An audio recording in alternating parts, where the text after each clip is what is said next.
You bought this high-rise condo just to live with me? That's quite the choice. Well, I guess I can't say no. I'll live with you then. Great. Stop sulking, and let's start getting along, all three of us, from today. What on earth are they talking about?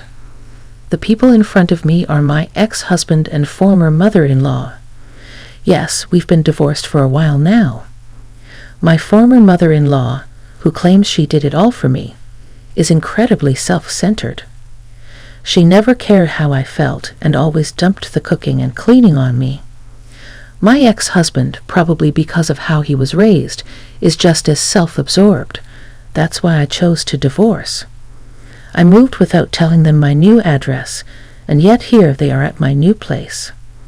Soon, I find out a surprising fact. My name is Madison. I'm a 34-year-old career woman. I've been with the same company since graduation, working in the sales department. I've been excelling and now lead several projects. I got so immersed in work that years went by without thinking about marriage or boyfriends. I found joy in my success and saved up my salary and bonuses. Before I knew it, I was over 30. But neither my parents nor I minded, because I was thoroughly enjoying my life. Then a certain encounter changed my life. I attended a college reunion and ran into Steve, who was in the same seminar as me back in the day. We hadn't talked much during college, but at the reunion, we discovered we were working for companies that do business with each other. Steve was in legal affairs for a top-tier company. We started talking about work, training juniors, and then our personal lives. We found we had a lot in common.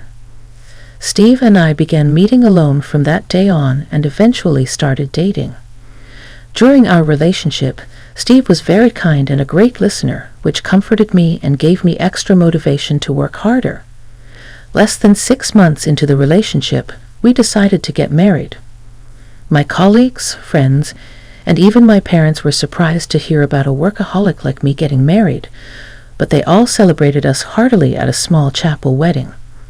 I never imagined myself in a wedding dress, even months before. But the peak of this marital happiness was on the wedding day itself.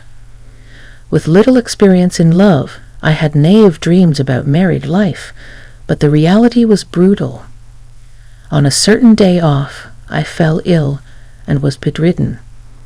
Steve did show concern, saying, "Just rest. I'm hungry though.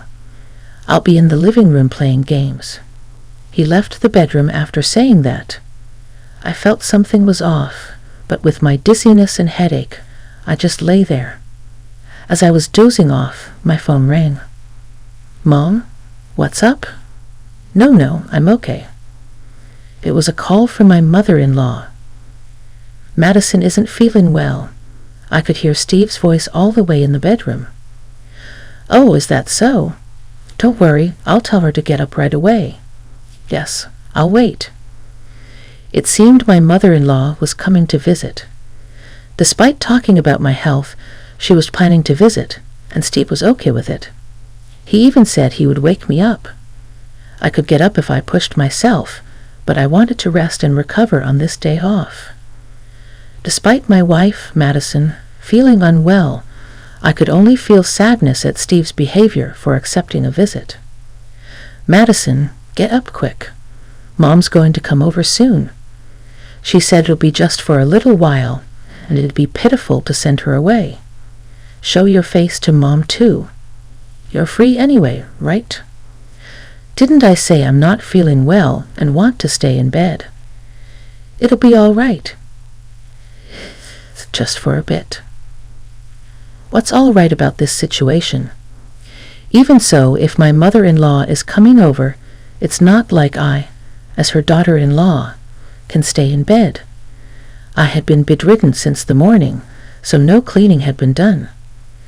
Last night's dinner mess, the cluttered living room, and even the laundry had been left untouched. Steve never lifts a finger to help with the housework. Somehow, I managed to get up and did the cleaning and tidying in the 1 hour before my mother-in-law arrived. All the while, Steve just continued playing his games, unfazed. It's quicker to do it myself than to be hindered by his half-hearted help, but I wish he had at least shown the gesture of offering to help. By the time I had done the bare minimum cleaning and gotten myself ready, the mother-in-law arrived. Steve greeted her cheerfully. "Mom wants tea. It's almost lunchtime, so could you take care of lunch for me and Mom? You're going to eat, right, Mom?" "Yes, I'll have some. I brought your favorite strawberry cake for dessert, so let's eat it together." And just like that, no consideration was given for how I was feeling. The conversation between my husband and mother-in-law unfolded as if I wasn't there, and I sat beside them, enduring a headache and dizziness. In the end, the mother-in-law didn't leave even by evening, so she stayed for dinner too. I started preparing without showing any irritation. Finally, after she left for an appointment with her friends in the evening, I collapsed into bed without exchanging a word with Steve or cleaning up. Originally, Steve always put his mother first and often prioritized her wishes. Since his father had already passed away, he would say, "I'm worried about Mom. She must be lonely," and frequently visit her place. He'd also never missed an opportunity to give her gifts with each season. At first, I thought it was sweet how he cared for his mother, but I was mistaken. His mother was always his top priority.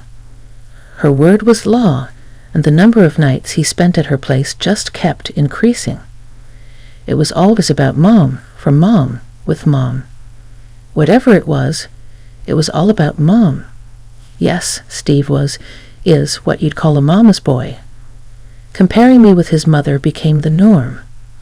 Moreover, every time they went out, it was always to his mother's house. Just 6 months into our marriage, my husband was already neglecting me, spending all his free time with his mother.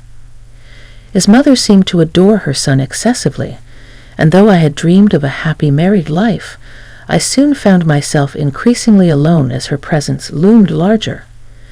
There was a reason why the mother-in-law couldn't let go of her son, money. She had a significant spending problem. It wasn't just coffee or outings with friends. She spent money on travels and brand-name shopping sprees. Because of this, she frequently hit up Steve for money this month.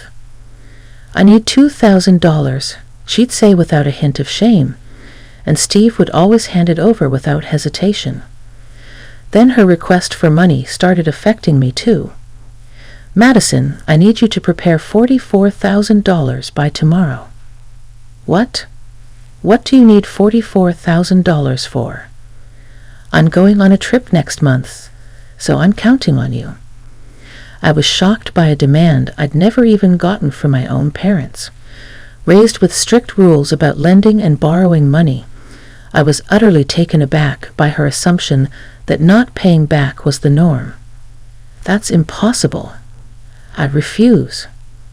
I didn't give her a single penny. "It's not like I'm asking you for a gift. Don't be so stingy." "Fine, Steve will give it to me." Every time she asked, Steve would just give in. That's why she doted on him so much. "Mom's in trouble. It's only natural to help her out a bit," was Steve's response whenever I brought it up. Steve earns a pretty penny. I'd say we're both working, so each month we pitch in a set amount and manage our own money beyond that. I have no clue how much Steve saves or what he spends it on, but the couple $100 Mom was asking for has ballooned into a couple thousand. There might be financial dealings happening that I don't know about. At this rate, it could start affecting our household finances. "Hey, Steve, don't you think we should increase our savings each month, considering the future for the kids we might have, and eventually, I'd like us to buy our own house. If I had that kind of money, I'd give it to my mom." "Madison, you should chip in and help my mom out each month too," was his reply. I bet he isn't saving a dime. When I show up at my in-laws to my mother-in-law, I'm just a maid who works for free. The house my father-in-law left behind is quite impressive, excessive, and spacious. I'm tasked with everything from cooking, cleaning, gardening, to window washing. Still, being married, I complied without complaining. Madison, I'm really sorry to ask this of you every time. I just can't clean anymore since my legs have gotten weak. The woman who gallivants daily. What is she even saying? I smiled politely at my mother-in-law while muttering this in my heart. She just enjoys bossing me around. My oblivious husband neither helps me nor sees the need to, believing instead that his mother is toughening me up to be a good wife, thinking she's incredible for it. Then Steve said something unbelievable. It seems like Madison's mom didn't have much time to take care of her, show her how to clean and cook. Will you teach her the ropes? Sure, I replied. My folks managed a rice mill in our hometown and stayed occupied daily. Yet, amidst their hustle, Mom consistently carved out time for me, and Dad did too. Despite being an only child, they didn't press me into helping out. Instead, they encouraged me to play and follow my passions. Kids aren't meant for labor. Pursue your passions was their mantra, quite the departure from my mother-in-law's perspective. Eventually, I confronted Steve, not just for my parents, who shed tears of joy at our wedding, but also for myself. What do you mean? My mom always looked after me well. Don't you find fault in what your mom is suggesting? Can someone who's too frail to clean go out and travel every day? She's just shoving her housework onto me. I refuse to do your family's chores anymore. I don't want to come here again. However, the response I got from Steve was filled with anger. How can you say such awful things about my mom? She's just trying to make you into a proper wife. You're demonizing her without a shred of gratitude. If you're going to talk like that, we might as well get a divorce. With that, Steve, to my shock, pulled out a divorce paper from his bag, filled it out, and threw it at me. How about that? I'm serious. If you apologize to me and my mom, maybe I'll forgive you. If you don't want to get divorced, apologize right now. That's right, you'd be the one in trouble if Steve left you. Apologize now. He's rooted in old-fashioned values. In his world, a wife is below her husband and mother-in-law, expected to obey their every command. Standing up to one's husband is unthinkable. He assumes that threatening divorce will make a wife beg with tears and apologize, but I was certain this marriage was no longer bringing me happiness, nor was it going to get any better.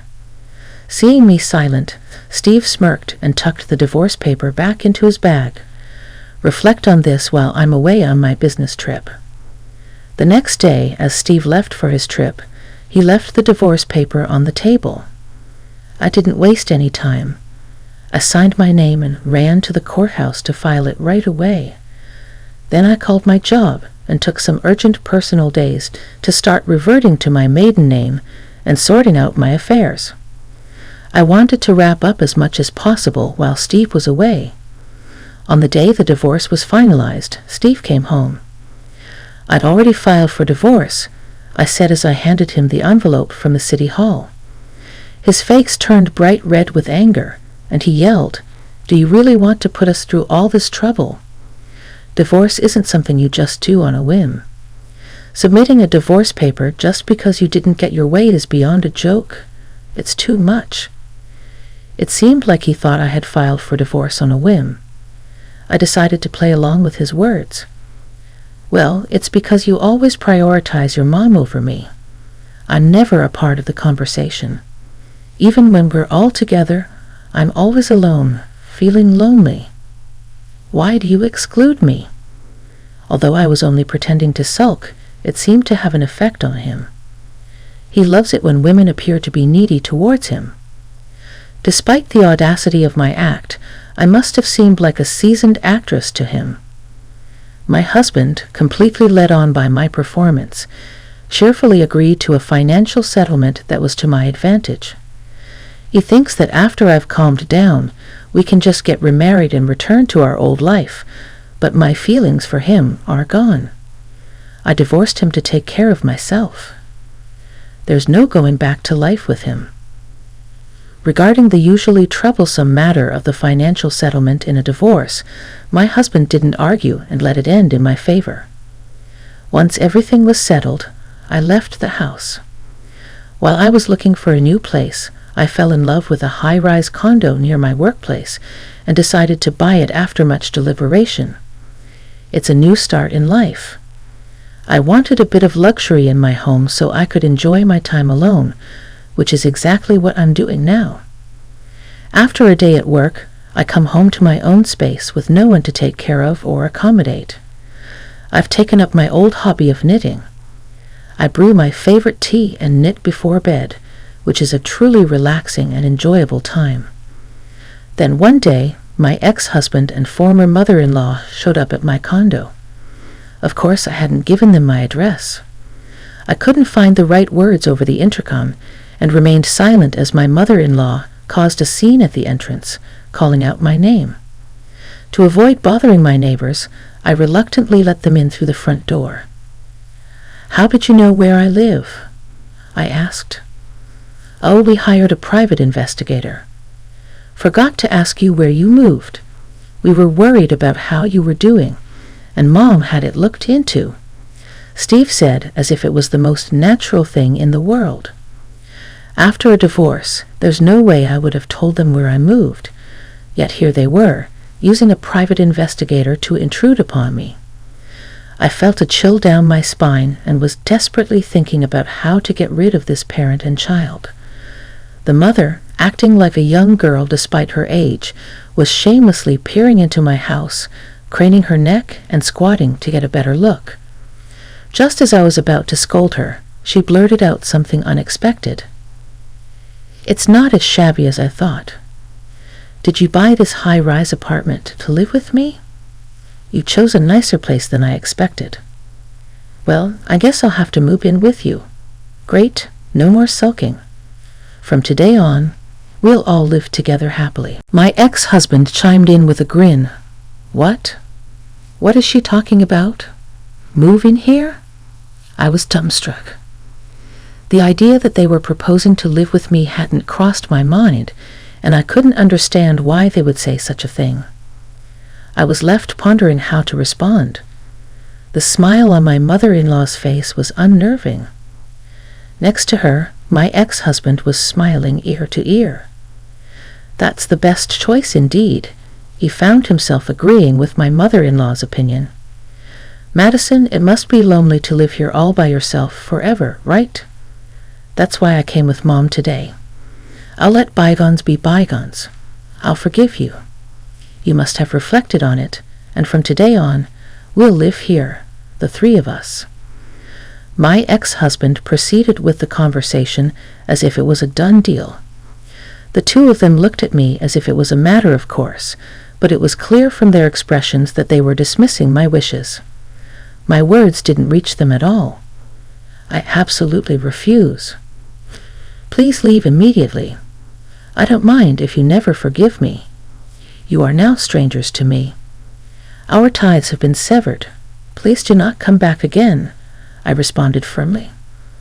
My ex-husband was taken aback, likely expecting me to readily agree. "What? Why? You're serious? You bought this place wanting to live with Mom, didn't you? Don't say such things. Please. And here I thought I was doing this for your sake." They must have been expecting a completely different reaction. They couldn't hide their surprise at my rejection.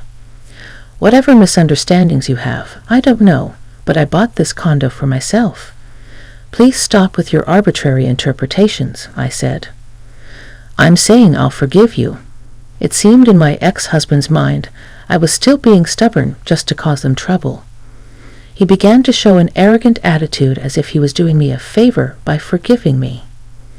"If things stay like this, you'll end up living alone here for the rest of your life with neither me nor Mom around. You know you're going to be all by yourself forever." "Yes, that's what I want." "You're not welcome in my home. Please leave. We are no longer family. The relationship is over. Over. "Don't ever come back," I stated clearly, but it seemed not to penetrate my ex-husband's understanding. He must have thought I was too stubborn to back down. His actions were self-serving, twisting the situation to his liking without attempting to understand my words. He scoffed at my words, and when I tried to close the door, he pushed past me to enter the house. Being pushed by my ex-husband, a man I was helpless against, I fell into the hallway. I let out an unexpected loud scream. After a while, a neighbor opened their door, realizing this. My ex-husband and his mother tried to hurry inside the house with puzzled looks. I pleaded with the neighbor, "Please call the police." "Hey, what are you saying?" For me, this was trespassing. I called 911 myself. "Come quickly, please." Because the call came from the same location, the police car arrived promptly. The neighbor, to protect me from my ex-husband, kindly let me into the entrance and locked the door. "Are you okay?"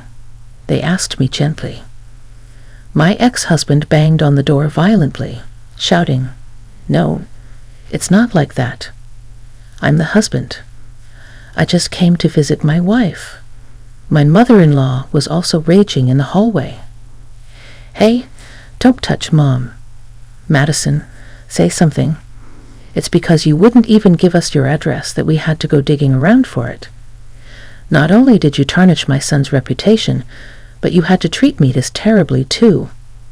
What a terrible daughter-in-law you are. Apologize right now." The incredible volume of their voices echoed down the hallway. Given that it was a weekend morning, it's likely that many residents were home. One by one, doors began to open, and the commotion escalated to the point where onlookers started to emerge. Fortunately for me, though I was new to this apartment complex, I always made sure to attend the meetings, and was known for being considerate despite my youth. I had already established a relationship of trust with the other residents despite the disturbance caused by my ex-husband's sudden appearance. I wasn't shunned. Instead, everyone was kind, asking if I was all right and if I needed help. They said just give them a shout. Based on testimonies from neighbors and other local residents, my ex and his mom were taken away by the police for trespassing. The neighbor who I had asked to call the police, despite being inconvenienced, said, "I work in the legal field, so I know a lawyer who's an expert on stalking. I'll introduce you." And he did just that. Come to think of it, my ex-husband used to work in legal affairs too, but he seems completely oblivious to the laws he's breaking. I bet he'll never realize it. A few weeks after the incident, an old friend from college reached out to me. She said she saw my ex-husband walking happily with a young child. It was a message asking when he had the kid, since I hadn't informed her of my divorce.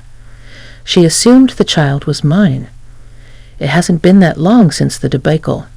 Could it be that my husband, who was supposed to be reconciling with me, has found a new lover already? That's his prerogative, and it has nothing to do with me. If he has a new lover, perhaps his obsession with me will fade, but a young child caught my attention. Would my mother-in-law ever approve of a romance with a woman who already has children? I asked my attorney to conduct additional investigations to uncover his background. A reputable detective agency arranged through the law firm took on the task of investigating my ex. Then I was informed of the shocking result. My ex had been cheating on me long before our divorce. Though my feelings for him had long since vanished, I never imagined that he had been betraying me from the start. I thought all the weekends he spent with his mother, staying at his parents' house, leaving our home empty or for family obligations, were just that. I was told so, and seeing how his mother acted, I had no reason to doubt it. But in reality, he was probably going to see his mistress. I could feel my heart in turmoil. To my ex-husband, all women are inferior to him except for his mother, who reigns supreme in his life. He thinks it's okay to ridicule or scorn any other woman, including me, while having a wife. the act of cheating, as well as convincing himself it's only right to get back together with his divorced wife, stems from him painting things in a light that suits him. Even as he's pressuring me for reconciliation, he's still seeing his mistress in his mind. This situation makes perfect sense. As I pore over the investigative report, it indicates that despite having no intention of marrying, he's been leading his mistress on with talk of a future. He's been keeping her hopeful to maintain their affair, and then there's the young child he was seen walking with, the legitimate child of my ex-husband born by his mistress. Yes, he had two families. The child was born around the time he and I were married, unaware of anything. The report made me feel more nauseous than sad or angry. Following my attorney's advice, I immediately switched to filing for damages due to the affair. If it's within 3 years of discovering the infidelity, one can file a suit. There's no time to wallow in sadness or anger. My feelings for him are long gone. I can't afford to waste any more time on such a person. I mechanically proceed with the preparation for the appeal. Simultaneously, I'm suing the mistress for damages due to her infidelity. Upon learning of my ex-husband's mindset, who hasn't given up on reconciling with me while still implying marriage to his mistress, Emily is furious. I'll sue for marriage fraud. He'll never see the child again, but just hinting at marriage is unlikely enough for a lawsuit. I thought I'd probably end up just crying myself to sleep, but to my surprise, it turned out he had taken a significant amount of money from Emily, claiming it was for their wedding fund. Of course, the money ended up with my mother-in-law. Her spending habits are out of control, her demands ever escalating. Steve was trying to appease his mother, who was upset with the complications between us, by granting her the dream of an overseas trip on a luxury cruise ship. He reserved the best room and had also booked the most luxurious hotel. The money he had received from Emily was used to cover those expenses. Once she learned this, Emily managed to bring about a case, claiming damages for the affair, child support payments, and now he's being charged with fraud. My ex, who was always begging his mother for money, had no savings. He incurred a substantial debt, and their grand family home was seized. Yet his debts only grew. He paid me my damages in one lump sum, and now we are entirely estranged. However, the situation between Emily and my ex is slightly different because they have a young child together. He had agreed to pay child support every month, but those payments soon fell behind. Enraged, Emily stormed into his workplace, revealing everything. Despite dealing with legal issues, he was causing trouble with women at work, and amidst a fraud trial, he had kept this hidden from his company. When Emily burst in, everyone found out, and he was quickly shunted aside to a less important position. Unable to stand the whispers, he resigned on his own. With debt repayment and child support looming, he desperately looked for a new job, but found that his reputation in the industry, now tainted with fraud charges, made it impossible even to get an interview. Realizing he can't be picky, he's now juggling 3 demanding physical labor jobs, working himself to the bone with barely any sleep. As for his mother, seeing her son sued and jobless with a mountain of debt, she vanished to avoid getting involved. His mother abandoned him and disappeared. My ex-husband is on the brink of despair. Of course, his mother's story isn't over. Unable to curb her spending, she too has racked up considerable debt. Without a home, she's found herself borrowing easily but facing harsh repayment conditions. Soon falling behind, she's now working tirelessly, constantly under the watchful eye of some unsavory characters. Meanwhile, I'm diving into my job as a sales manager, taking on new projects. I'm achieving groundbreaking results, and now, with a life of my own, I can even make time to study. My growing expertise has earned the trust of clients and boosted company sales. I've been promoted as the first female executive here, and there's even talk of me climbing higher. I'm not letting it get to my head, though. I'm working hard and focusing on contributing to the company. Now that I'm single, my girlfriends have been setting me up on blind dates, but I'm turning them all down. I want to focus on my hobbies and studies. It's my life, and I want to spend it doing what I love, living proudly. I do hope to meet someone special someday, someone with whom I can share mutual respect. For now, I'll keep that hope tucked away in my heart.